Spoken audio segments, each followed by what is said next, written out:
اللہ جب کسی سے ناراض ہوتا ہے رزق نہیں چھینتا، آب و دانہ بند نہیں کرتا، سورج کو حکم نہیں کرتا کہ اس کے آنگن میں روشنی نہیں پھیلانی، چاند کو نہیں روکتا کہ تیری کرنیں اس کے ویڑے میں نہیں پڑنی چاہیے، بلکہ اللہ جب کسی سے ناراض ہوتا ہے سجدوں کی توفیق چھین لیتا ہے۔ سجدوں کی توفیق چھن گئی تو پھر سمجھو اللہ ناراض ہے، اللہ راضی نہیں ہے۔ اور اگر سجدوں کی توفیق نصیب ہو جائے، کسی نے واصف علی واصف مرحوم سے پوچھا تھا کہ کیسے ہمیں پتا چلے گا کہ ہماری نماز قبول ہو گئی ہے، تو انہوں نے کہا تھا ایک نماز کے بعد دوسری عطا ہو جائے تو سمجھ لو پہلی قبول ہو گئی ہے۔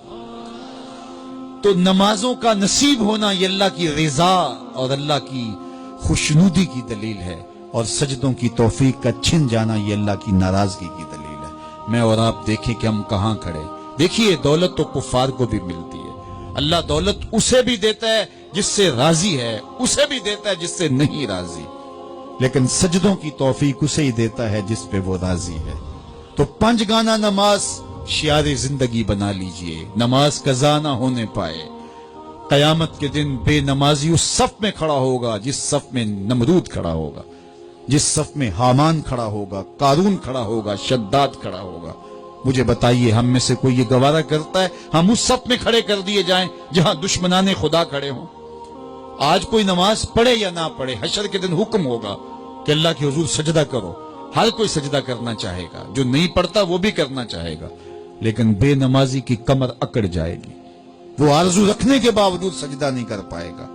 قرآن بتاتا ہے کچھ لوگ جہنم کو دھکیلے جا رہے ہوں گے، انہیں کچھ لوگ پوچھیں گے ما سلککم فی سقر، تم جہنم کو کیوں جا رہے ہو، کیا ہوا تمہیں؟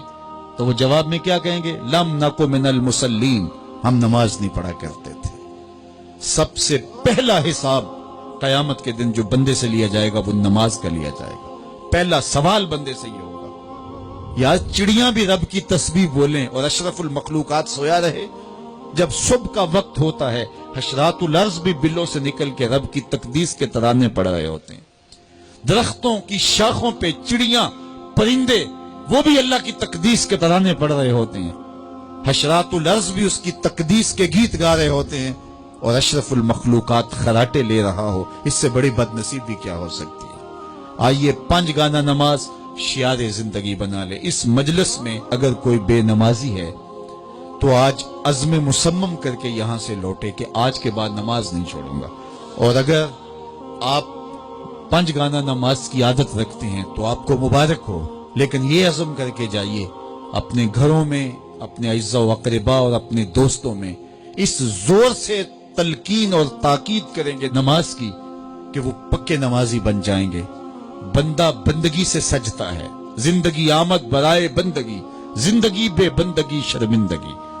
اگر زندگی میں بندگی نہیں تو زندگی کے پلے ہے کیا؟ علماء نے لکھا ہے کہ یہ سارے درخت حالت قیام میں ہیں، چوپائے حالت رکوع میں ہیں، مینڈک تشہد میں ہیں، اور حشرات الارض سجدے میں ہیں، اور انسان اشرف المخلوقات ہے۔ اس کی عبادت میں درختوں کا قیام بھی رکھا گیا، اور رکوع بھی رکھے گئے، اور سجدے بھی رکھے گئے، اور قعدے بھی رکھے گئے، اس لیے تاکہ اس کی عبادت تمام مخلوقات کی عبادات کی جامع بن جائے۔ لیکن یہ اس کے باوجود اللہ کے حضور سجدہ ریز ہونا پسند نہ کرے تو بتائیے کیسے رحمتیں اس کے اوپر اتریں گی؟ خوش نصیب تو